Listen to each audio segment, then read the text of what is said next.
Takže dobrý večer, já už vítám dalšího posluchača u nás v rádiu. Dovolal se k nám pan Kohák. Aké je vaše prianie, pan Kohák? Dobrý večer. Dobrý večer, já jsem Kohák. Jsem si k vám dovolal. A strkolo šáno. A ty bábor toho nemluv. Já jsem se vám dovolal, prosím vás pěkně. A ty se, prosím vás, až strkološ. Tak, to ďakujeme za informáciu a nás by teda zaujímalo, že taký pán Kohák dnes večer z Krkonoš, teda čím by si chcel polahodiť svojmu uchu takto v Krkonošiach, čo by mu urobilo radosť takto z hudby našej. No víte, paní Raděnko, já vám to řeknu asi takhle. Paní Raděnko, já jsem byl moc nemocnej. Víte, já bych moc rád poděkoval po drátě svým vnoučatům. Já jsem po rakovině konečníku, po těžký rakovině konečníku a děcka, můj vnuk, mi moc držel palce. Já jsem k ním často chodil, oni chodili ke mně, i tak jsme chodili na procházky, protože, víte, já jsem s tou rakovinou na tom konečníku moc toho nenaseděl u nich. Však to znáte.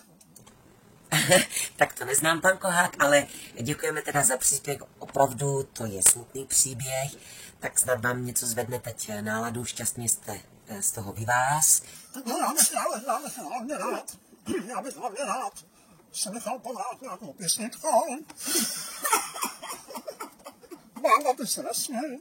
Já bych rád nějakou tematickou, která bych ty nemoci, tohle se říká lidové, konečníku, my říkáme v Krkonoších, rakovina konečníku.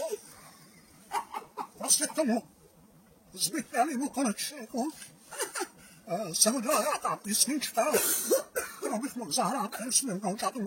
Paní Raděnko, vy jste zkušená moderátorka a já věřím, že vy byste mi mohla poradit a tu písničku, kterou já bych chtěl zahrát.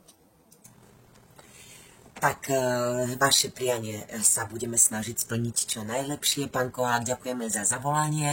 Pesničku teda posielame vašim vnukom. No a aby ste vedeli, že na tom nie ste naozaj tak zle, tak ja by som navrhovala pesničku od Mirky Žbírky.